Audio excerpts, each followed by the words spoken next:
নমস্কার।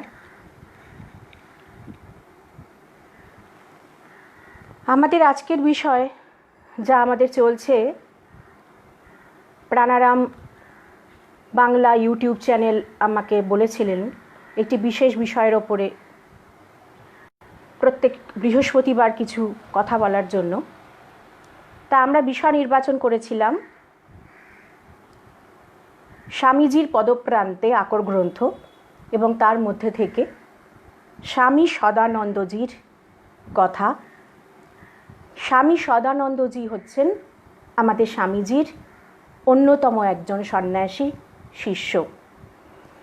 স্বামী সদানন্দ এবং স্বামীজির, স্বামী বিবেকানন্দের জীবনের কিছু মুহূর্ত থেকে কিছু শিক্ষা এবং কিছু শক্তি লাভের জন্য আজকের এই আমাদের যে সারা পৃথিবীব্যাপী এবং বর্তমানে বাংলা তথা গোটা ভারতবর্ষের বুকে প্রকৃতির মাধ্যমে যে এক সত্যই ঝঞ্ঝা বিক্ষুব্ধ পরিবেশ তৈরি হয়েছে, এবং তার মধ্যে দিয়ে মানুষ যেমন ক্ষতিগ্রস্ত, যেমন বিভ্রান্ত, যেমন দুঃখ কষ্টের সঙ্গে লড়াই করছেন, জীবন যন্ত্রণা কাকে বলে, বেঁচে থাকার যে লড়াই, যুদ্ধে তারা সবাই সামিল হয়েছেন। এই যে পরিস্থিতি, সেই পরিস্থিতিতে এই সব জীবন্ত যারা আদর্শ মানুষ, তাদের জীবনের কিছু অংশ আমরা যদি তাদের জীবন থেকে কিছু শিক্ষা নিতে পারি, আমার মনে হয় সেটা অত্যন্ত মনোবল সঞ্চার করবে। তো সেই জন্য আমরা যে বিষয় নির্বাচন করেছিলাম মারাত্মক দুই চোখ। আজকে তার তৃতীয় পর্ব। গত বৃহস্পতিবার রেকর্ডিং করা সম্ভব হয়নি, তার কারণ হচ্ছে নেটওয়ার্ক ছিল না। তার পরিবর্তে শনিবার চেষ্টা করা হয়েছিল, কিন্তু 15 মিনিট পরেই নিজেই ডিসকানেক্টেড হয়ে যায় নেটওয়ার্ক, যার ফলে কথা যেটি শুরু করা হয়েছিল সেই প্রসঙ্গটিও সম্পূর্ণ করা সম্ভব হয়নি। আজকে আমরা তারপর থেকেই যতটা পারব, ঈশ্বরের যতটা ইচ্ছা তিনি যেমন করাবেন তেমনভাবেই আমরা স্মরণ করার চেষ্টা করব সে মহৎ জীবনকে। স্বামী সদানন্দজির জীবন থেকে কিছু গুরুত্বপূর্ণ শিক্ষা এবং গুরু শিষ্যের যে ভালোবাসার রসায়ন, দুই আদর্শ মানুষের কিভাবে প্রাণের এবং হৃদয়ের বিনিময় হয়েছিল, সেই বিষয়টিকে নিয়ে আমরা আলোকপাত করছি। এবং প্রত্যেকবারের মতনই আজকেও আমরা মা সরস্বতীকে সবার আগে কথাস্থলে আমাদের এই মুহূর্তে আমাদের মাঝখানে স্বাগত জানাবো। या कुन्देन्दु तुषारहार धवलाया शुभ्रवस्त्रावृता या वीणा वरदण्डमण्डितकरा या श्वेतपद्मासना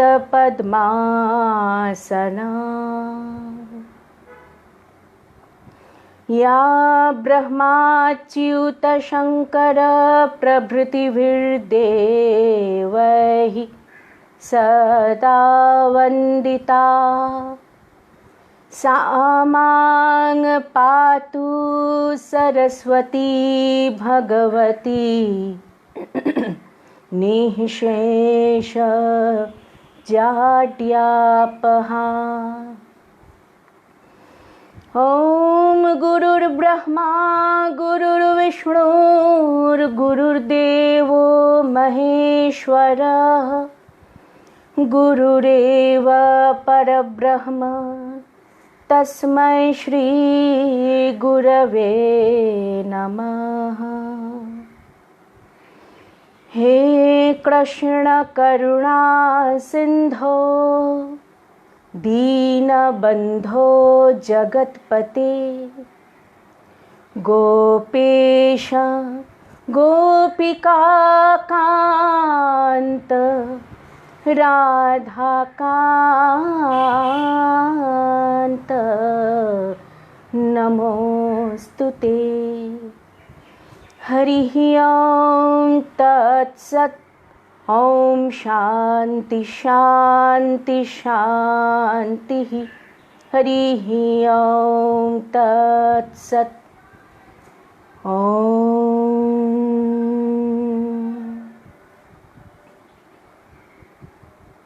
আমরা গত পর্বে একটা কথা আলোচনা করছিলাম, যেটি আলোচনা করতে করতে তার ব্যাখ্যায় প্রবেশ করতে করতেই ডিসকানেক্টেড হয়ে গিয়েছিলাম। এটি হচ্ছে মোহিত হয়ে যাওয়ার কথা। আমরা যে কথাটি বারে বারে আমাদের উঠে আসছে, প্রথম দুটি পর্বেও যে কথাটি ছিল, আজকেও বলছি। স্বামী বিরজানন্দজি বলেছিলেন কি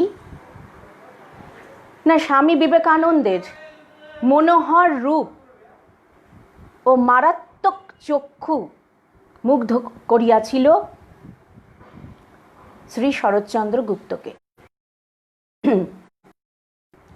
এখন এই মুগ্ধ কথাটা আমাদের ভীষণ ইন্দ্রিয়জ মনে হয়। ইন্দ্রিয় স্তরে মুগ্ধতা থাকে, মনের স্তরে মুগ্ধতা থাকে, কিন্তু তার পারেও এক ধরনের মুগ্ধতা থাকে, যেটি হচ্ছে প্রেম মুগ্ধতা, যেটি হচ্ছে আত্মমুগ্ধতা। আর প্রেম শব্দটিও আমরা প্রেম বলতেও আমরা সচরাচর ইন্দ্রিয়জ মুগ্ধতার কথাই মনে করি। ইন্দ্রিয়জ মুগ্ধতা, মানসিক মুগ্ধতা।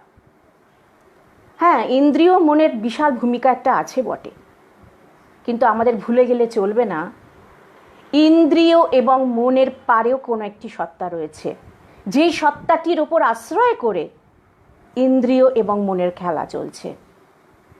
কারণ ইন্দ্রিয় এবং মন জড়, অবিনাশী নয়, বিনাশশীল। মন হলো একদম সূক্ষ্ম স্তরের একটি অবস্থা, যার স্থূল রূপ হচ্ছে আমাদের এই শরীর।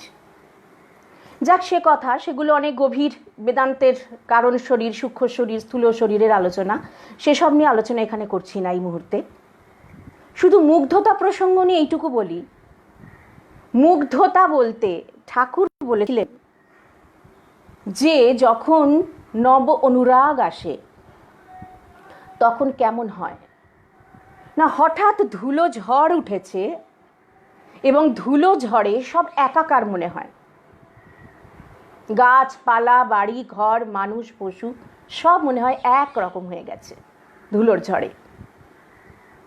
ঠিক সেই রকমভাবেই আমাদের বৈষ্ণব দর্শনে, গৌড়ীয় বৈষ্ণব দর্শনে একটি কথা আছে যে মহাভাব, ওই প্রেমের মহাভাবের যে বিভিন্ন রকম দশা রয়েছে, তার মধ্যে একটি ভাবের নাম মোহনাক্ষ মহাভাব। এমন এক মোহিত দশা যে যেখানে দেহ পর্যন্ত ভুল হয়ে যায়, যেখানে দেহের জন্ম মৃত্যু সংক্রান্ত ভয় দূর হয়ে যায়। এই যে আজকে গোটা পৃথিবীব্যাপী একটা ভয়ের বাতাবরণ, সেটি কেন না দেহেতে মনটা পড়ে আছে বলে, দেহটাকেই নিজের অস্তিত্ব বা আইডেন্টিটি মনে হচ্ছে বলে। যতই আমরা পড়ি, যতই সৎসঙ্গ করি, যতই ভালো ভালো বই পড়ছি, যতই নানান রকম বক্তৃতা শুনছি, যতই নিজেরা ধ্যানাভ্যাসের চেষ্টা করছি, দেহস্মৃতি যেতে চাইছে না। কেন চাইছে না? বেদান্ত বলছেন এটি হচ্ছে জন্ম জন্মান্তরের অবিদ্যা সংস্কার, ইনার্শিয়া। মা সরস্বতীর কাছে ওর জন্য আমরা প্রার্থনা করি নিঃশেষ জাড্যাপহা, যে তুমি জাড্য দূর করো, মানে জড়তা বা ইনার্শিয়া দূর করো। আমাদের প্রকৃতির একটা ধর্ম হচ্ছে, যেটি শুরু হয় সেটা হতেই থাকে, সেটা মানুষ করতেই থাকে। মানুষ কেন, প্রাকৃতিক সব কিছুই। এটাকেই বলা হয় জড়তা। আমরা স্থিতিজাড্য গতিজাড্যের কথা পড়েছি যখন আমরা একদম ছেলেবেলায়, ছোটোবেলায়, যখন স্কুলে ওই আমরা গতি পড়া শুরু করেছি ওই ফিজিক্যাল সায়েন্সে, তখন আমরা স্থিতিজাড্য গতিজাড্যের কথা পড়েছি। যে একটা গতিশীল বস্তু হঠাৎ করে থামিয়ে দিলে তার গতিটা তখনই থামে না, কিছুক্ষণ তা সেই মোশনে থাকে, তারপরে সে বন্ধ হয়, আবার সেটার নাম হচ্ছে গতিজাড্য। আবার একটা স্থিতিশীল বস্তুকে ধাক্কা দিয়ে চালিয়ে দিলে সঙ্গে সঙ্গে সেই গতিতে সে যেতে পারে না, তার মধ্যে স্থিরতার জড়তা থেকে যায়। আমরা সেটা সবসময় বিলক্ষণ অনুভব করি যখন বাসে উঠি। আমরা সে সময় ওই বাসের উদাহরণটা খুব দিতামও, যে আমরা চলন্ত বাস হঠাৎ থামিয়ে দিলে তখন আমরা সামনের দিকে ঝুঁকে যাই, কারণ আমরা তখন গতিজাড্যে থাকি। আবার যখন স্থির বাসকে আমরা যখন হঠাৎ করে স্টার্ট দেওয়া হয়, তখন আমাদের শরীরটা পেছন দিকে চলে যায়, তার কারণ আমরা তখন আমাদের শরীরটা তখন স্থিতিজাড্যে রয়েছে। পৃথিবীর সঙ্গে তো আমাদের শরীরটা জড়িয়ে আছে মাধ্যাকর্ষণে। তো এই জড়তার যে অভ্যেস, এবং আমরা ফ্যানের ব্লেডের সঙ্গেও এটা খুব দেখতে পাই, যখন ফ্যানের সুইচটা অফ করার সঙ্গে সঙ্গে কিন্তু ব্লেডগুলো থেমে যায় না, কিছুক্ষণ তা ঘোরে, গতিজাড্য থাকে। আবার চালানোর সঙ্গে সঙ্গে কিন্তু সেই স্পিডটাকে সে নিতে পারে না, যতক্ষণ না তার স্থিতিজাড্যটা সে অতিক্রম করতে পারছে। তো এটা হচ্ছে আমাদের দেহ মনের ধর্ম, কারণ আমাদের দেহ মন প্রাকৃতিক, ভীষণ রকম যান্ত্রিক, ভীষণ রকম জড়।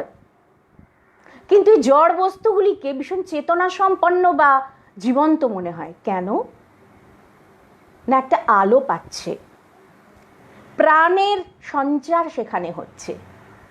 সে আলো বা প্রাণটা সে কোথা থেকে পাচ্ছে না? অবিনশ্বর একটা চৈতন্য সত্তা থেকে। যেমন আমরা সূর্যের আলোতে চাঁদকে আলোকিত হতে দেখি, চাঁদের নিজের কিন্তু কোনো আলো নেই। ঠিক সেই রকমভাবেই আমাদের দেহ মনের নিজের কোনোই শক্তি তথা জীবন বা প্রাণ নেই, সেখানে আড়াল থেকে কেউ সেখানে প্রাণ সঞ্চার বা চৈতন্য সঞ্চার করছেন। তাকেই আমরা কেউ ঈশ্বর বলছি, কেউ ভগবান বলছি, কেউ আত্মা বলছি, কেউ ব্রহ্ম বলছি, কেউ অবিনাশী অখণ্ড গুরুশক্তি বলছি, কেউ বা ইউনিভার্স বলছি, কেউ বা আদ্যা প্রকৃতি বলছি। তো যাই বলি না কেন, নামেতে কিছু বদলায় না, বিষয়টা একই থাকে, তত্ত্বটা একই থাকে। তা আজকে আমরা সেই কথাই বলছি যে মুগ্ধতার কথা এখানে যে বলা হচ্ছে, সেটা সেই চৈতন্য স্তরে ঘটছে, যেইখানে আমিকে সেই বোধটা জাগিয়ে দিচ্ছে, দেহ আমি বোধটা ভুলিয়েই দিচ্ছে। এর নাম হচ্ছে মুগ্ধতা। ওই মারাত্মক চক্ষু মুগ্ধ করিল, সে মারাত্মক চক্ষু তাকে ভুলিয়ে দিল যে তুমি শরৎচন্দ্র গুপ্ত নামক এক স্টেশন মাস্টার হাতরা স্টেশনের, তুমি একজন পুরুষ রূপে বা একজন পুরুষ শরীরে তুমি রয়েছো। পৃথিবীর মানুষ তোমাকে একজন পুরুষ বলে মনে করেন। ভুলিয়ে দিয়েছেন সেই সত্তা, ভুলিয়ে দিয়েছেন সেই সত্তা, সেই মারাত্মক দুই চোখ তাকে কি ভুলিয়ে দিয়েছেন না? ভুলিয়ে দিয়েছেন যে তুমি এই স্টেশনের স্টেশন মাস্টার হয়ে আছো এখন, জন্মেছিলে 1865 সালে কলকাতার গড়পাড়ে, তারপরে তোমাদের পরিবার উঠে আসে জৌনপুরে, সেইখানেই তুমি বড় হয়েছো, সেখানেই তুমি পড়াশোনা শিখেছো, তুমি প্রতিষ্ঠিত, তুমি উচ্চ বংশজাত অভিজাত বংশের সন্তান, ইত্যাদি ইত্যাদি। তোমার ঘর ভরা আত্মীয় স্বজন, প্রিয়জন পরিজন, ভরা সংসার, কিন্তু তোমার কোনো কিছুতে মন লাগে না। এই যে কেন মন লাগে না? কারণ ওই যে ভেতরের স্তরে, সেই উন্নততর চৈতন্য স্তরে একটা মুগ্ধতার জায়গা রয়েছে, সেই মুগ্ধতার স্থানটিতে এখনো অগ্নিসংযোগ হয়নি। সে অগ্নিসংযোগ হওয়া মাত্রই দাউ দাউ করে সেখানকার আগুনটি জ্বলে উঠবে, অপেক্ষায় আছে। সেই ক্ষেত্রটি তৈরিই আছে, বারুদ প্রস্তুত আছে, শুধু আগুনের ফুলকিটুকু দরকার। সেই ফুলকিটার প্রয়োজন ছিল। ওই লাও ৎজুর অপূর্ব সুন্দর একটা কোটেশন আছে না, আমার খুব পছন্দের এবং খুব ভালোবাসার quotation, when student is ready the teacher will appear। তা যখন শরৎচন্দ্র গুপ্ত পরিপূর্ণভাবে রেডি, তৈরি হয়ে আছেন, when the student is ready the teacher will appear, হঠাৎ করেই তিনি দেখতে পেলেন ওই বিরাট আয়ত নেত্র, মারাত্মক দুই চক্ষু নিয়ে বসে রয়েছেন এক নবীন সন্ন্যাসী হাতরা স্টেশনের প্ল্যাটফর্মের একটি খালি বেঞ্চে। তারপরের ক্রমগুলো আমরা দেখেছি, আমরা কিছু কিছু শুনেছি আগের দুটি পর্বে। আজকে আমরা সেই কথাকে আর পুনরাবৃত্তি করছি না, আমরা সরাসরি এগিয়ে যাচ্ছি পরের দিকে। আমরা দেখছি হঠাৎ করে এবার কি হলো না, দেখা যাচ্ছে সেই শরৎচন্দ্র গুপ্ত তিনি তো ভীষণ পীড়াপিড়ি শুরু করেছেন যে স্বামীজি আপনি আমাকে দীক্ষা দিন, আমাকে আপনি সন্ন্যাস দিন, আমাকে আপনার সঙ্গে নিয়ে চলুন। কিন্তু স্বামীজি রাজি হচ্ছেন না। স্বামীজি বলছেন, দেখো বাবা, তুমি তোমার রাস্তা দেখো, আমি অনেক দিন তোমার কাছে থেকেছি, এর বেশি আমার পক্ষে থাকা সম্ভব নয়। কারণ সাধুদের এক জায়গায় বেশি থাকলে মায়া পড়ে যায় এবং সেটা আমাদের সন্ন্যাস বিরোধী ব্যাপার। এবার আমাকে যেতে হবে, আমি যথেষ্ট থেকেছি তোমার কাছে, এবার আমাকে যেতে হবে। এবার দেখছেন শরৎচন্দ্র গুপ্ত যে তো মহা মুশকিল হলো, স্বামীজি যদি সত্যি সত্যি চলে যান আমি কি করব? তখন তিনি বললেন যে আপনি যা করতে বলবেন আমি তাই করব, কিন্তু দয়া করে আপনি যাবেন না। তখন স্বামীজি বললেন, তুমি ভিক্ষে করতে পারবে? হ্যাঁ পারবো, নিশ্চয়ই পারবো। তবে যাও, ভিক্ষে করে নিয়ে এসো। তা ভিক্ষা করতে, ওই সন্ন্যাস ভিক্ষা নিতে তিনি কোথায় গিয়েছিলেন শরৎচন্দ্র গুপ্ত? তিনি যে স্টেশনে স্টেশন মাস্টার, সেই স্টেশন চত্বরে যে কুলিদের পল্লী রয়েছে, যেখানে কুলিরা থাকেন, তাদের বসতি, সেখানে চলে গেলেন সোজা। গিয়ে সেখানে ভিক্ষাং দেহি বলে দাঁড়ালেন। সবাই আনন্দের সঙ্গে সেই স্টেশন মাস্টারকে, যারা আসতে যেতে উঠতে বসতে স্যালিউট করে, সাহেব বলে প্রণাম জানায়, তাকে ভিখারির বেশে দেখে তারা অবাক। তারা যে যা পারলো নিজেদের থেকে নিয়ে আনন্দের সঙ্গে শ্রদ্ধার সঙ্গে তার ভিক্ষার ঝুলি ভরে দিল। শরৎচন্দ্র গুপ্ত সোজা চলে এলেন স্বামীজির কাছে। স্বামীজি, আমি ভিক্ষা এনেছি। কোথা থেকে আনলে ভিক্ষা? না, আমি কুলিদের পল্লী থেকে এনেছি। স্বামীজি শুনে ভীষণ খুশি হলেন, বুঝলেন যে এর কোনো অহংকার নেই, এ নিরভিমান, এ যথার্থই আমার চেলা হওয়ার যোগ্য। আমি স্টেশন মাস্টার, আমি উচ্চশিক্ষিত, আমি উচ্চ বংশজাত, আমি উচ্চ বিত্তশালী পরিবারের সন্তান, আমি সুদর্শন পুরুষ, যুবা পুরুষ ইত্যাদি কোনো রকম অভিমান তার ছিল না, যার জন্য তিনি কুলিদের বস্তি থেকে ভিক্ষা আনতে পেরেছিলেন সন্ন্যাসের পূর্বে। যে এরকম নিরভিমানতা, এই নিরভিমানিতা, এটাই তো সন্ন্যাসীর ধর্ম। তাই তিনি বললেন, বেশ, আমি তোমাকে দেব সন্ন্যাস। তারপর কি হলো, সে এক অপূর্ব ইতিহাস। জীবন্ত দুই আদর্শ মানুষের কাহিনী। আমরা এসব ভগবান, ঈশ্বর, নানান রকম তকমা এঁটে আমাদের মনুষ্যত্ব থেকে অনেক দূরে চলে যাই। এই সব মানুষদের, আদর্শ মানুষদের চরণ তলে বসে জানতে হয় যে মনুষ্যত্ব কি। মনুষ্যত্ব আর কিচ্ছু না, নিঃস্বার্থ ভালোবাসার নাম মনুষ্যত্ব, যেখানে কোনো রকম ভয় থাকে না, আগু পিছু চিন্তা থাকে না, যেখানে কোনো রকম দাঁড়ি পাল্লার হিসেব নিকেশ থাকে না, তোমাকে আমি কতটা দিলাম তার বিনিময়ে কতটা পেলাম। এই নিঃস্বার্থ ভালোবাসার নাম মনুষ্যত্ব, যা আমরা এই দুই প্রেমিক পুরুষের মধ্যে দিয়ে দেখতে পাবো যত ঘটনাক্রম এগোবে। তাড়াতাড়ি চলে গেলেন শরৎচন্দ্র গুপ্ত, কিছু কাপড় গেরুয়া রঙে ছুপিয়ে নিয়ে চলে এলেন। কয়েকদিনের মধ্যেই তাঁর সন্ন্যাস দীক্ষা হয়ে গেল। স্বামীজি শরৎচন্দ্র গুপ্ত মাস্টারমশাইকে, অর্থাৎ এই স্টেশন মাস্টারের নাম রাখলেন সদানন্দ। তুমি সদা সর্বদা আনন্দে পরিপূর্ণ থাকো। সে আনন্দটা বাইরের নয়, আনন্দ বাইরে থাকে না। বাইরে থাকে প্লেজার, বিনোদন, ইন্দ্রিয় সুখ, মনের ক্ষণিকের একটা বিনোদন থাকে। আনন্দ নিরবচ্ছিন্ন, সেটি সবসময় ভেতরে সাইলেন্সে বা নীরবতার মধ্যে থাকে। আনন্দ ভীষণ নীরব বস্তু, আনন্দের উচ্ছ্বাস থাকে না।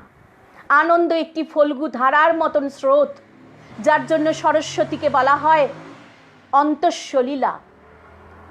যারা আমরা মানাগাঁও গেছি, বদ্রী বিশাল বদ্রী নারায়ণ, সেখানে গেলে আমরা বদ্রী নারায়ণে সরস্বতী নদীর সেই উদ্গম স্থল দেখে এসেছি। যারা সে দেখবার আমাদের সৌভাগ্য হয়েছে, আমরা দেখেছি কি উত্তাল তার ঢেউ, কি উত্তাল সেই তরঙ্গ, কি সাংঘাতিক তার শক্তি। কিন্তু তারপরে সরস্বতীর গতিপথ আর চিহ্নিত করা যায় না, কোথায় তিনি হারিয়ে গেলেন।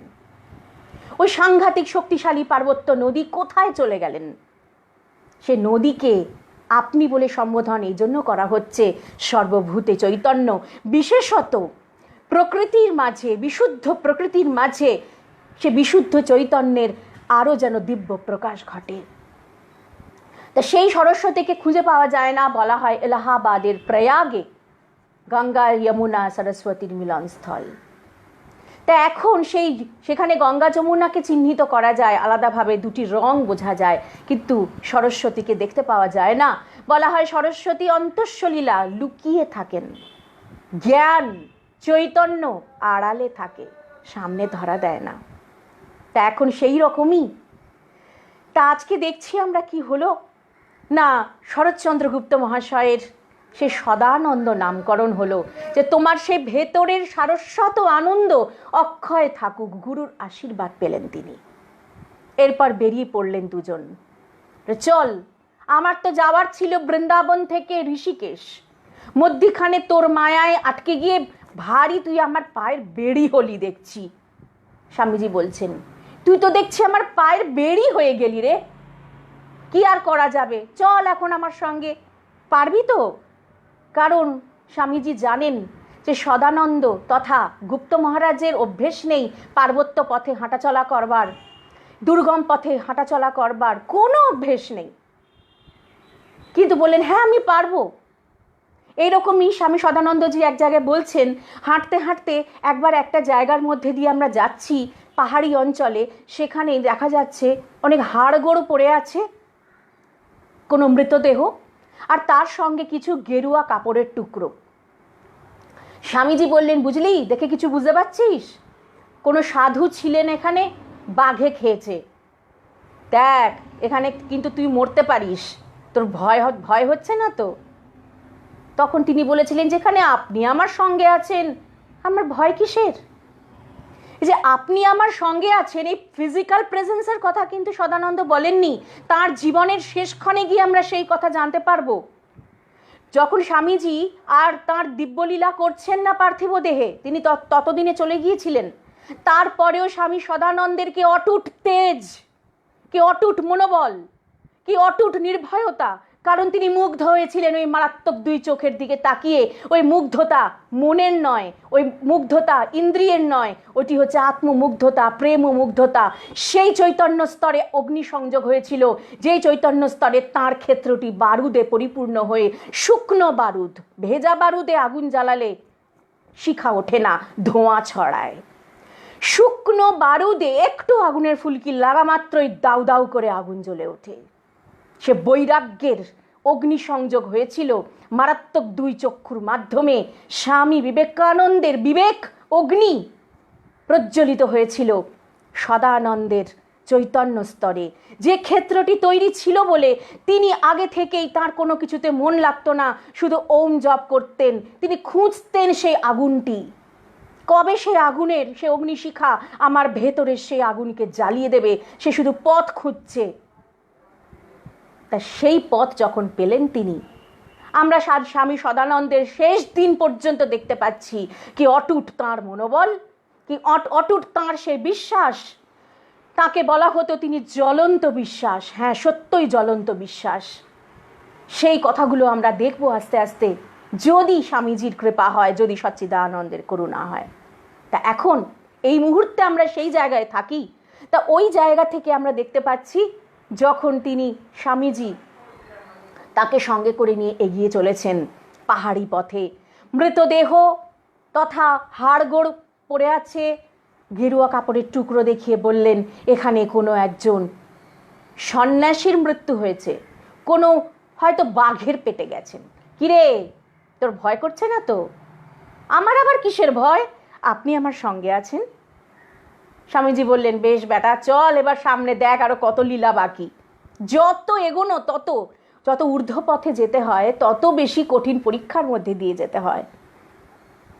নিচে নামা খুব সহজ, ওপরে ওঠাটাই শক্ত। তো এরপর উঠছেন স্বামী সদানন্দজি বলছেন, একবার এক অদ্ভুত ঘটনা হলো, যে ঘটনাটি সত্যই চোখে জল এনে দেয়। যে এমনও ভালোবাসা হয়, এমনও ভালোবাসা এই পার্থিব জগতে আদৌ সম্ভব?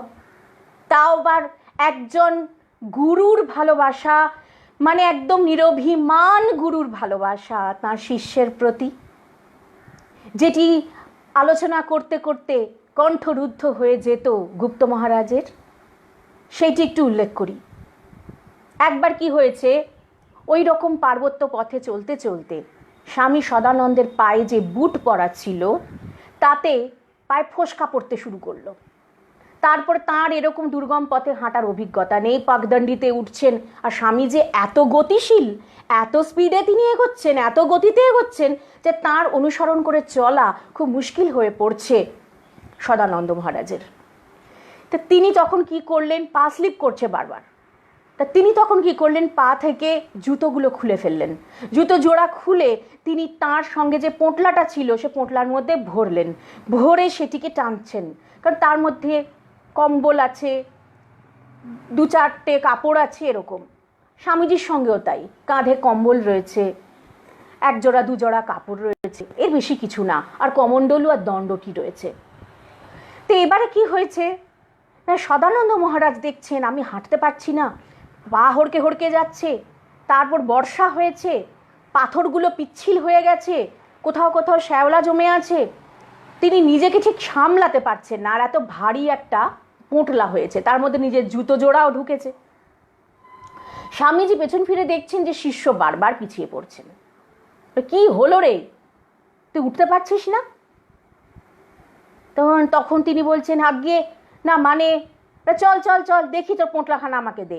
স্বামীজি আর বলবার সুযোগ দিলেন না, হাত থেকে ছিনিয়ে নিলেন, সদানন্দ মহারাজের হাত থেকে ছিনিয়ে নিলেন সেই পোঁটলা। নিজের ঝোলা তো সঙ্গে রয়েছে, আবার সদানন্দ মহারাজের জুতো সমেত ওই পোঁটলা স্বামীজি নিয়ে কি করলেন, নিজের মাথার ওপর তুললেন। তুলে নিয়ে ধীরে ধীরে স্বামী সদানন্দজিকে ধরে ধরে ধরে ধরে আস্তে আস্তে আস্তে আস্তে পার করিয়ে নিয়ে গেলেন সে পাহাড়ি পথ। সেই মুহূর্তে তখন পথে চলার শ্রম এবং পথে চলার একাগ্রতায় তিনি চলেছেন, স্বামী সদানন্দ তখন চলেছেন, ঘটনাটি অভিজ্ঞতা করেছেন, কিন্তু পরবর্তীকালে তাঁর 2 চোখ ভেসেছে এই কথাতে যে যেখানে আমি কিনা তাঁর চেলা হয়েছিলাম তাঁর সেবা করব বলে উল্টা বুঝলি রাম হলো, যে তিনি আমার গুরু হয়ে তিনি আমার জুতো বইলেন, তিনি আমার সেবা করলেন। তিনি এই কথা বলতে বলতে সবসময় ভাবাবেশে আকুল হয়ে যেতেন, আপ্লুত হয়ে যেতেন এবং শুধু চোখের জল ফেলতেন। এই কথা প্রসঙ্গে এই মুহূর্তে, ঠিক এই মুহূর্তে আমার একটি গান মনে আসছে। এই সদ্য সদ্য কাজী নজরুল ইসলাম তাঁর জন্মজয়ন্তী পালন হলো, তা সেইখানে আমরা তার একটি অপূর্ব সুন্দর গান আছে, সেই গানটি একটু আমি স্মরণ করতে চাই এই মুহূর্তে। এটা যেন অবিকল স্বামী সদানন্দজির যে এই অভিজ্ঞতা, তিনি যেন তার অন্তরের আরতিটা যেন স্বামীজির প্রতি নিবেদিত হচ্ছে, এই গানের ভাষাগুলি এমন। আমরা একটু দেখে নিই কি বলছেন কাজী নজরুল ইসলাম। যত কাঁটা পড়ে মোর পথে যেতে যেতে, কেন তুমি তাহা লহ মধু বুক পেতে, যদি ব্যথা পাই বুঝি পথে তাই, তুমি ফুল বিছাইয়া চলো, বলো প্রিয়তম বলো, মোর নিরাশা আধারে আলো দিতে, আলো দিতে তুমি কেন দীপ হয়ে জালো, বলো প্রিয়তম বলো, বলো বলো হে বিরোহী, তুমি আমারে অমৃত এনে দাও কেন, নিজে উপবাসী রহি, মোর পথের দাহন আপন বক্ষে নিয়ে মেঘ হয়ে চলো সাথে সাথে সাথে সাথে ছায়া দিয়ে। মোর ঘুম না আসিলে কেন কাঁদো, ঘুম না আসিলে কেন কাঁদো। চাঁদ হয়ে ঢলো ঢলো বলো বলো প্রিয়তম বলো। মোর নিরাশা আধারে আলো দিতে, আলো দিতে তুমি কেন দীপ হয়ে জ্বলো। বলো প্রিয়তম বলো। কেন কেন গুরু, কেন স্বামীজি, কেন? তুমি তো নিজের আনন্দে নিজেই পূর্ণ। তোমার তো প্রয়োজন নেই পথে পথে ঘুরে বেড়াবার আর মানুষের দুঃখ মোচনের ভার মাথায় তুলে নেবার। আসলে তোমার ওই যে বৃহৎ অনন্ত হৃদয়, যেটি মানুষের পরিচয়, মনের মানুষ। কেন তুমি করছো বলো বলো হে বিরোহী, তুমি আমারে অমৃত এনে দাও, কেন নিজে উপবাসী রহি? স্বামীজি বলছেন না, ওই নির্বাণ টির্বাণ ছেড়ে দে, আগে মানুষের সেবায় ঝাঁপিয়ে পড়, শিবজ্ঞানে জীব সেবা কর। তুই জানবি, যদি তুই ওই নির্বাণের অপেক্ষায় যদি এরকম পরার্থে নিজের জীবনকে উৎসর্গ করতে পারিস, সেটি তুই ঈশ্বরের তুই অনেক কাছাকাছি চলে যাবি তার দ্বারা। কেন তিনি এই কথা বারবার বলেছেন? আসলে তো যিনি নির্বাণ অবস্থাতে অবস্থান করছেন তিনি এই কথা বলতে পারেন। তার আবার কিসের নির্বাণ আর কিসের মুক্তি? যার কোনো দেহ মনেতে অ্যাটাচমেন্ট বা আসক্তিই নেই, তিনিই তো সে আদর্শ মনের মানুষ, সে আদর্শ পুরুষ, সে আদর্শ মানুষ, আদর্শ ব্যক্তি, আদর্শ মানুষ। মনুষ্যত্ব তো সেই চৈতন্যে, যার জন্য বাউল মহাজনগণ মনের মানুষ শব্দটি ব্যবহার করেন। মনের মানুষ আর কেউ না, মন যাতে মুগ্ধ হতে পারে, একেবারে পরিপূর্ণ মুগ্ধ হয়ে যেতে পারে, মনের আর চঞ্চলতা থাকে না, সে আত্মায় সম্পূর্ণ নিবেদিত হতে পারে, সেই আত্মার যে চৈতন্য সত্তা তাকেই মনের মানুষ বলেছেন বাউল মহাজন, তাকে আলেখ বলেছেন, তাকেই বলেছেন নূর। আর সেই নূর কিরকম না, ওই মহাত্মা লালনের অপূর্ব সুন্দর একটা গান আছে, যার দু লাইন একটু গাইছি, তার ভেতরের অত অর্থ আজকে ব্যাখ্যা করছি না, সেটি করবার মতন অবকাশও নেই, আর সেটি বলতে বলতে অনেক দীর্ঘ হয়ে যাবে বিষয়টি। যদি কখনো আবার গুরুকৃপায় এই কথাগুলো আসে, সুযোগ আসে, তখন নয় দেখা যাবে। মূলাধারের মূল সেই নূর, মূলাধারের মূল সেই নূর,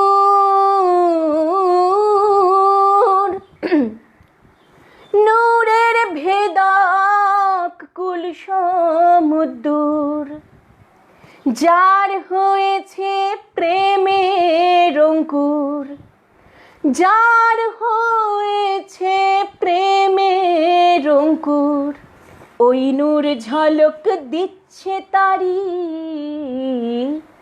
অজান খবর না জানিলে কিসের ফকিরি, অজান খবর না জানিলে কিসের ফকিরি। যে নূরে যে নূরে নূর নবী আমার, যে নূরে নূর নবী আমার, তাহে আরশ বারি, অজান খবর না জানিলে কিসের ফকিরি। অজান খবর, যে খবর কেউ এই ইন্দ্রিয় দিয়ে জানতে পারে না, মন দিয়ে জানতে পারে না, সেই অজান কেউ আছে বলে এই জানাশোনা জগৎটা দেখতে পাওয়া যাচ্ছে। তাহলে তার খবর যদি জানতেই না পারলাম, কিসের ফকিরি? এখন ফকিরি বলতে আমরা মনে করব স্পিরিচুয়ালিটি, ও তো সন্ন্যাসীদের কাজ, আমরা কেন করতে যাব? আবার একটা খুব মানে প্রচলিত ধারণা আছে এগুলো তো বুড়ো বয়সের কাজ, এগুলো কি বাচ্চা বয়সের জিনিস নাকি? এগুলো অত্যন্ত ওই মোহমুগ্ধতার কথা, আত্মমুগ্ধতা নয়, মোহাচ্ছন্ন দশায় এই ধরনের কথাগুলো আসে। আরে আমরা তো সবাই স্পিরিচুয়াল, বুঝি বা না বুঝি, জানি বা না জানি, স্পিরিট থেকে স্পিরিচুয়াল কথাটা এসছে। স্পিরিট মানে কি? এনার্জি। আজকে কোয়ান্টাম ফিজিক্স আমাদের সেই কথাই বলছেন বারবার। নিকোলা টেসলা, অ্যালবার্ট আইনস্টাইন সেই গবেষণাই আমাদের সামনে এনে দিয়েছেন। পরবর্তীকালে স্টিফেন হকিং সেই গবেষণা আরও অনেক দূরে এগিয়ে নিয়ে গেছেন।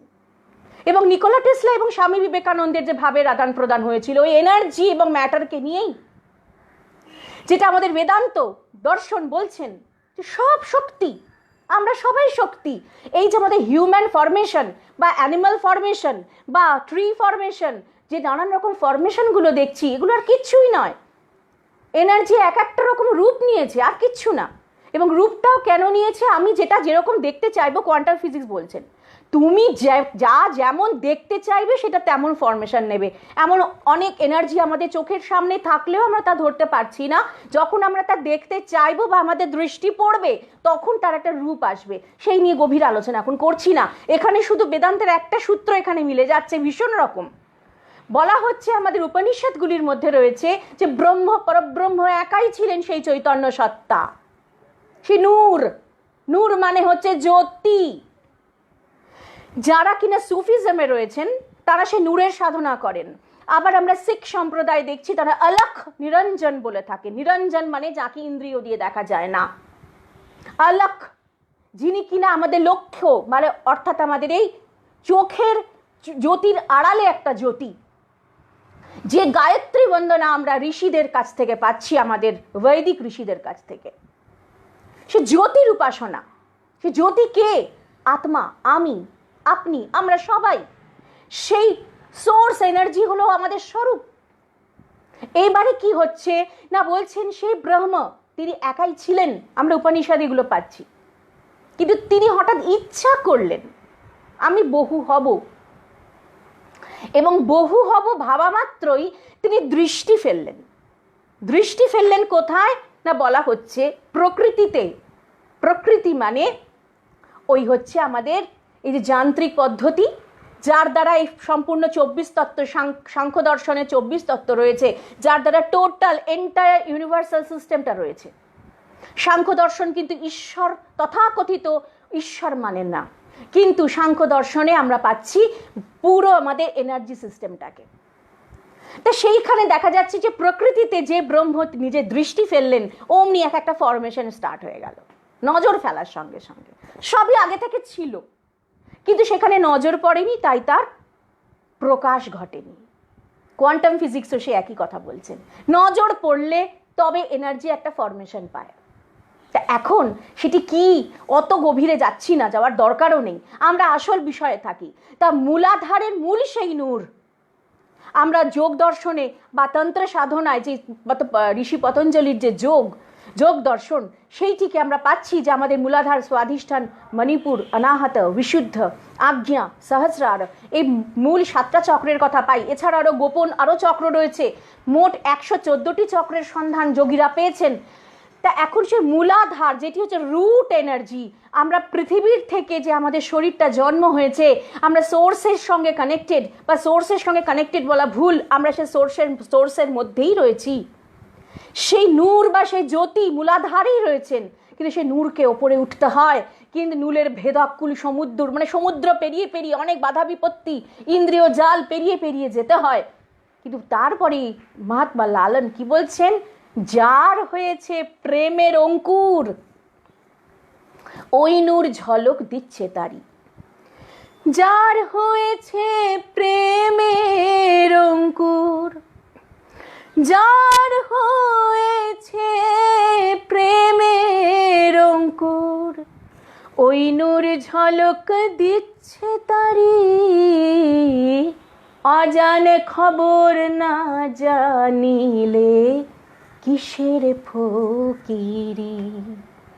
যার মধ্যে নিঃস্বার্থপরতা জন্মেছে, ওই প্রেম ওইটি, যেখানে ইগো থাকবে না, আমি ভাব থাকবে না, যেখানে প্রত্যাশা থাকবে না, ওই দাঁড়িপাল্লার হিসেব নিকেশ থাকবে না, তোমায় দিলাম বিনিময়ে কি পেলাম, আর যেখানে ফলাফলের জন্য কোনো চিন্তা থাকবে না, করলাম তো বটে, এর ফলটা কি হবে, যে কোনো কাজ। আর 4 নম্বর, সম্পূর্ণভাবে সারেন্ডার থাকবে, পুরোপুরি শরণাগতি থাকবে।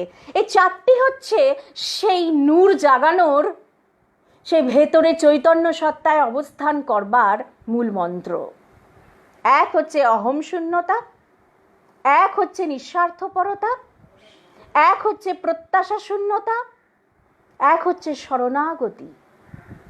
এইগুলো যদি থাকে কারোর মধ্যে, তার ভেতরের সেই মনের মানুষ জাগতে বাধ্য।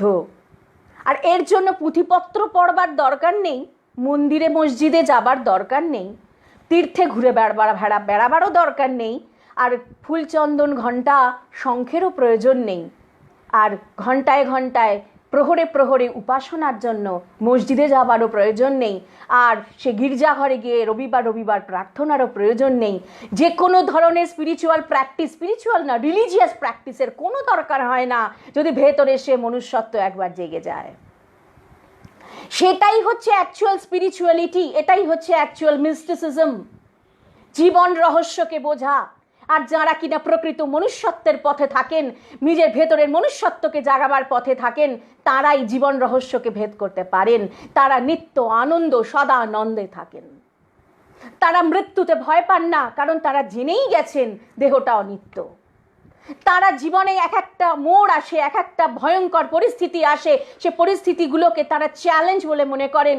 তারা তার থেকে শিক্ষা নিয়ে ভেতরের আরও গভীরে যাবার চেষ্টা করেন। সে যেন একটা একটা করে তার ভেতরের অলিগলিতে ঘুরে ঘুরে একটা করে বন্ধ দরজা খুলে মণিরত্নের সন্ধান করেন, যে নতুন করে চৈতন্যের তার বিস্তার ঘটতে থাকে। এইটি হচ্ছে প্রকৃত যিনি মিস্টিক, তিনি প্রকৃত মনুষ্যত্বের পথ ধরে হাঁটেন। তারা সে রিলিজিয়াস টেক্সটের কতগুলো নর্মস, রুলস, রেগুলেশনসে আটকে থাকেন না। তারা উন্মুক্ত, তারা মহাপ্রাণের সঙ্গে একাকার। তাদের মধ্যে যথার্থ সেই প্রেমের অঙ্কুর বিকশিত হয়, আর সেইখানেই আসে সেই নূরের ঝলক, ব্রহ্মজ্যোতির ঝলক, যেখানে সর্বভূতে এক চৈতন্যের অনুভব, যেখানে একত্বের অনুভূতি। যার জন্য স্বামীজি বার সেই একটা কথাই আমাদের বলেছেন, যে মানুষ হও। তিনি সে আর্ত হয়ে মায়ের কাছে প্রার্থনা করছেন, জগজ্জননী জগদম্বার কাছে, মা মানুষ করো। সেই অন্তরের ভেতরের লুকিয়ে ঘুমিয়ে থাকা মনুষ্যত্বকে জাগাও, সেই চৈতন্যকে জাগাও। তাই সদানন্দ সেই চৈতন্যের এক যেন জাগ্রত মূর্তি। এবং গুরু শিষ্যের সেই অপূর্ব সেই ভাবের মিলন সম্ভব কেন হয়েছিল? দুজনেই প্রকৃত মানুষ বলে, দুজনেই আগুন বলে। আগুনে মিলন ঘটেছে। আর তারপর কি হলো না, তারপরে আমরা দেখতে পেয়ে আরেকটু এগিয়ে নিয়ে যাই। আর আমার 15 মিনিট সময় আছে এখনো পর্যন্ত। আজকে দেখছি নেটওয়ার্ক ভালো চলছে, দেখা যাক। তো এইখানে সে কাজী নজরুল ইসলামের গানের মধ্যে যে আরতি আমরা দেখতে পাচ্ছি, যেন সদানন্দ মহারাজ সেই আরতি স্বামীজিকে জানাচ্ছেন যে তোমার কি দায় পড়েছে বলো, হে বিরোহী, তুমি আমারে অমৃত কেন? তুমি তো নিজের আনন্দে বুঁদ হয়ে চুপ করে বসে থাকতে পারতে। একসময় তিনি সেটা চেয়েছিলেন ঠাকুরের কাছে, যে আপনি আমাকে নির্বিকল্প দিন, আমি সে সমাধিতে শুধু ডুবে থাকতে চাই। ঠাকুর তখন তাকে তিরস্কার করে শাসন করে বলেছিলেন, ভারী তো হীন বুদ্ধি তোর। ঠাকুর বলেছিলেন যে তুই শুধুমাত্র নিজের কথাই ভাবছিস, আর কারুর কথা ভাববি না। তারপর স্বামীজি পরবর্তীকালে বলছেন, ওই দিনের ঘটনায় ঠাকুর বলেছিলেন, দেখিস তোর নির্বিকল্পেরও উচ্চাবস্থা হবে। সেই সময় স্বামীজি বুঝতে পারেননি, শ্রীমান নরেন্দ্রনাথ বুঝতে পারেননি যে নির্বিকল্পেরও আবার উচ্চাবস্থা কি হতে পারে। নির্বিকল্প সমাধি তো লাস্ট স্টেজ, যেটা আমরা বেদান্ত দর্শন অনুযায়ী দেখছি। জীবাত্মা পরমাত্মার মিলন হয়ে গেল, সম্পূর্ণ ব্রহ্মে সমাহিত, যেখানে দেহ মনের আর কোনো অস্তিত্বের কোনো অনুভূতিই নেই, একদম গভীর ঘুমের মধ্যে, সুষুপ্তির মধ্যে যে অবস্থা আসে সেই রকম অনুভব, সে অদ্ভুত আনন্দ। এর ওপরে আবার কিছু হয় নাকি? কিন্তু কালে কালে স্বামীজি বললেন, হ্যাঁ, আমাকে ঠাকুর বুঝিয়ে দিয়েছেন নির্বিকল্পের উচ্চাবস্থাটা কি। ওগুলো আর কিচ্ছু নয়, প্রেম। আর প্রেম মানে আদর্শ মনুষ্যত্ব, প্রকৃত মনুষ্যত্ব। মনুষ্যত্ব মানে সম্পূর্ণ নিজের সে স্পিরিচুয়াল আইডেন্টিটিতে অবস্থান করা। তার জন্য বয়স লাগে না, চৈতন্যের উদ্বোধন লাগে, তার জন্য সচেতনতা লাগে, তার জন্য জীবনের আসা প্রতিটি ঘটনাকে নিরীক্ষণ করা দরকার লাগে, যে কেন ঘটছে, এই দেহটা কোথা থেকে এসছে, এই দেহটা কেনই বা মৃত্যু হয়, আর মৃত্যুর পরে কোথায় বা যাওয়া হয়, এই যাতায়াতের মাঝখানে এই দেহটা রয়েছে পৃথিবী নামক গ্রহেতে, এগুলো কেন হচ্ছে, ফুল কেন ফোটে, পাতা কেন গজায়, এত প্রাণীর জন্ম কেন হয়, মরেই বা কি করে, এগুলো ঘটাচ্ছেই বা কে, যার থেকে আমরা কেন উপনিষদ পাচ্ছি।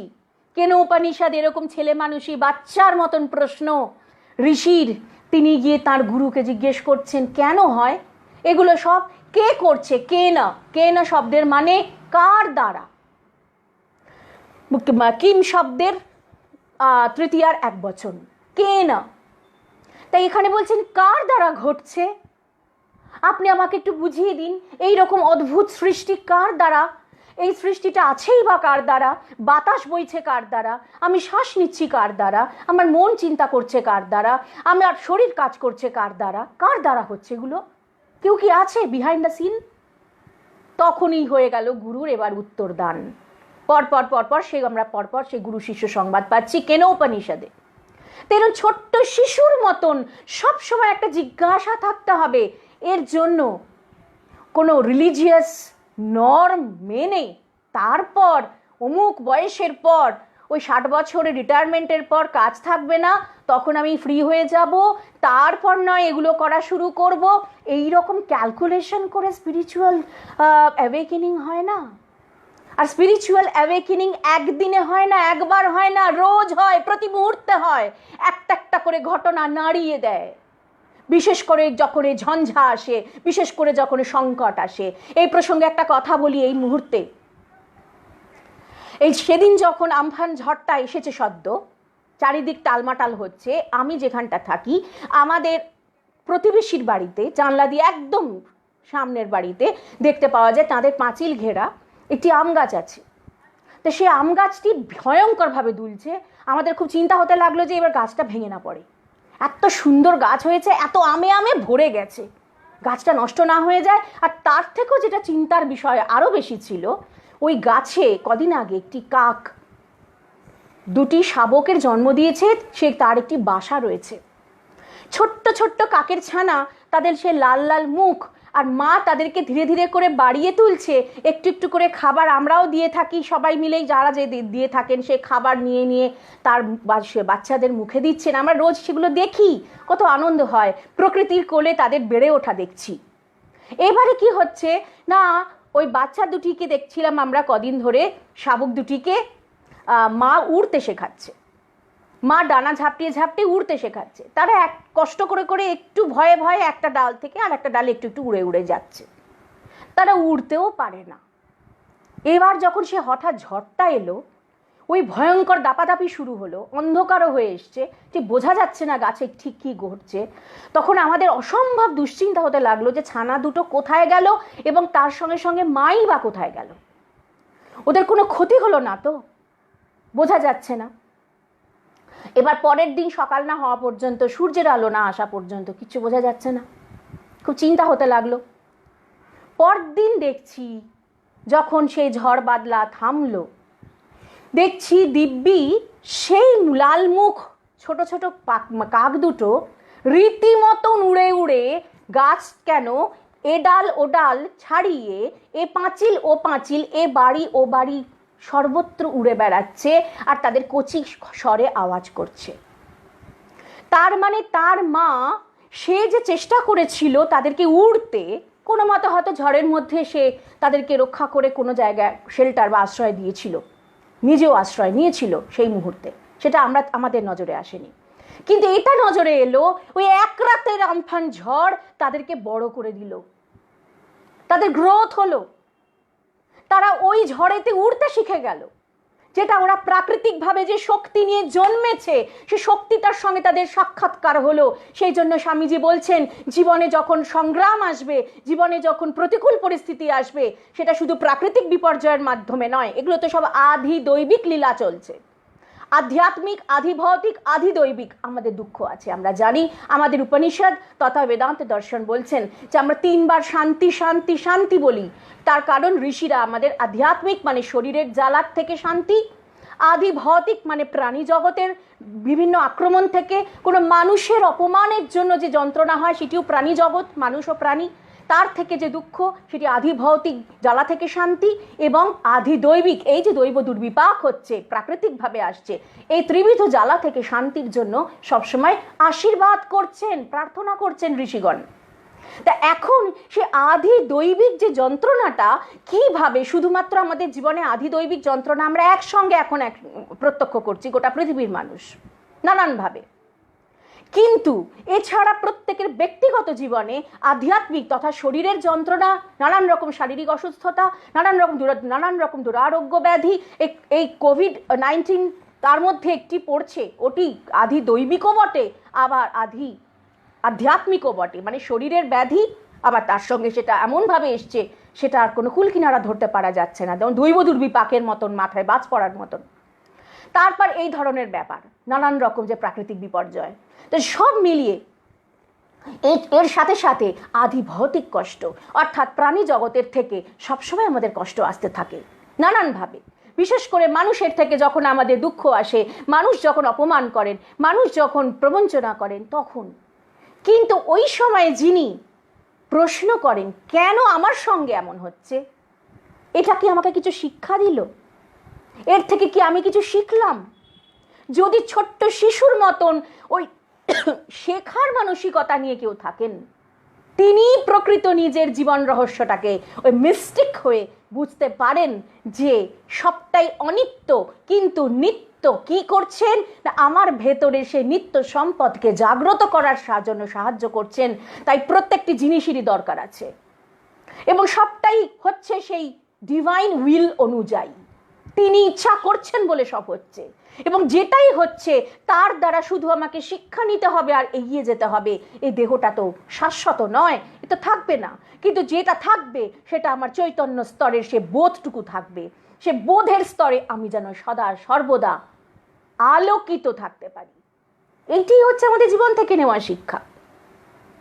তা আজকে আমরা আরেকটি ঘটনার দিকে যাব ভেবেছিলাম, সেই ঘটনায় আজকে আর যাচ্ছি না, সেটি আমরা চেষ্টা করব আগামী বৃহস্পতিবার এই বিকেল 5টায়। প্রাণারাম ইউটিউব চ্যানেল থেকে আমাকে প্রাণারাম বাংলা থেকে বলেছেন প্রত্যেক বৃহস্পতিবারই এই 5টা থেকে 6টা এটি করবার জন্য। যদি নেটওয়ার্কের কোনো সমস্যা না থাকে আমি আবার চেষ্টা করব, তিনি যদি বলান তাহলে এই প্রসঙ্গকে আরও এগিয়ে নিয়ে যেতে। মারাত্মক 2 চোখের আজ 3য় পর্ব এখানে অন্তিম পর্বে চলে এসেছে, অন্তিম স্তরে চলে এসেছে। আমরা এই অন্তিম স্তরে একটি ভজন গেয়ে এখানে বিশ্রাম দিচ্ছি, যে ভজনটির মধ্যে সেই স্বামী সদানন্দজির যে ওম সাধনার কথা আমরা পেয়েছিলাম, তিনি স্বামীজির সঙ্গে দেখা হওয়ার আগে তিনি ওম জপ করতেন, তো সেই ওমকে আমরা একটুখানি স্মরণ করি এই ভজনের মাধ্যমে। सांस सांस में सुमिरण करके बार बार बलि जाऊं, सांस सांस में सुमिरण करके बार बार बलि जाऊं, तुम बिन मेरो कोई न भगवन, तुम बिन मेरो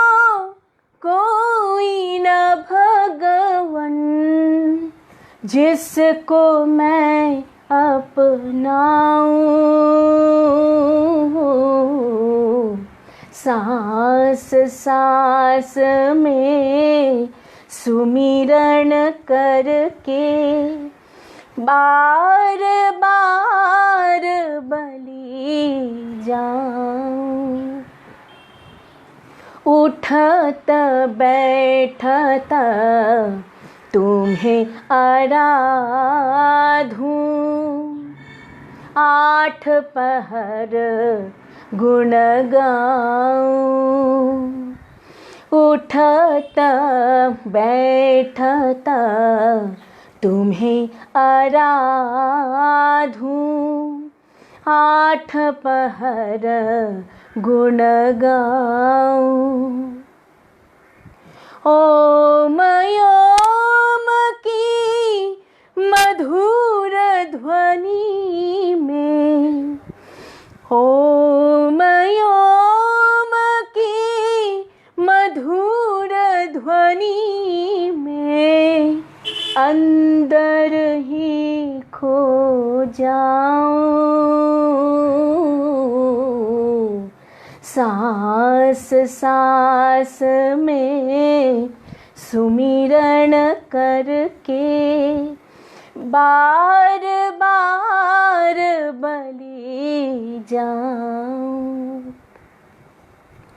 तुम बिन मेरो कोई न भगवन, तुम बिन मेरो कोई न भगवन। जिसको मैं अपनाऊं, सांस सांस में सुमिरन करके बार बार बलि जाऊं। একমাত্র ঈশ্বরই সত্য। ঠাকুর বললেন ঈশ্বরই বস্তু, বাকি সব অবস্তু। সুতরাং এ যেন সেই স্বামী সদানন্দের অন্তরের কথাই প্রতিধ্বনিত হচ্ছে এই গানটির মধ্যে দিয়ে। তুম বিনা মেরো কই না ভগবান, জিসকো मैं अपनाऊं। আপন করবার জন্য দ্বিতীয় তো কেউ নেই, একমেবাদ্বিতীয়ম, একমাত্র তুমি তুমি তুমি। বাইরে যত যে রূপের মহিমা দেখছি, নামের মহিমা দেখছি, ওগুলো সব মিথ্যা, ওগুলোই মায়া, ওগুলোই কল্পনা, ওগুলো নশ্বর। ওই যে নাম আর রূপগুলো যাকে আশ্রয় করে প্রকট হয়েছে, ওই এক তুমি। তুমি আমার প্রাণের প্রিয়তম। বলো প্রিয়তম বলো, মোর নিরাশা আধারে আলো দিতে কেন দ্বীপ হয়ে চলো। তোমার গুণগান গাইবার জন্য আমার সারাটা দিন অষ্টপ্রহর কেটে যায়, আবার যখন চুপ হয়ে যাই সেই গুণগান চলতে থাকে ভেতরে ওম ওম ওম অনাহত নাদের মাধ্যমে। আমরা আজকে এখানে আপনাদের সকলকে আমার আন্তরিক প্রণাম শ্রদ্ধা জ্ঞাপন করে, প্রাণারাম বাংলা চ্যানেলের সকল দর্শক, সকল শ্রোতৃবৃন্দ, গুরুজনদেরকে প্রণাম জানিয়ে, আমার সকল বন্ধুদের ভালোবাসা জানিয়ে, সকল আত্মীয়জন, সমস্ত ব্রহ্মাণ্ডব্যাপী যাদের চিনি না, যাদের চিনি, সবার প্রতি আমার অন্তরের শ্রদ্ধা এবং কৃতজ্ঞতা জ্ঞাপন করে সচ্চিদানন্দ শ্রী গুরুকে প্রণাম জানিয়ে এখানে বিরাম দিচ্ছি। ওম सर्वे भवन्तु सुखिनः, सर्वे सन्तु निरामयाः, सर्वे भद्राणि पश्यन्तु, मा कश्चित् दुःखभाग् भवेत्।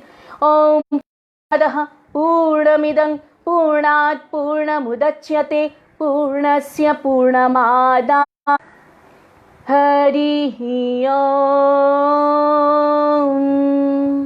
तत्सत्। ओम शांति शांति शांति।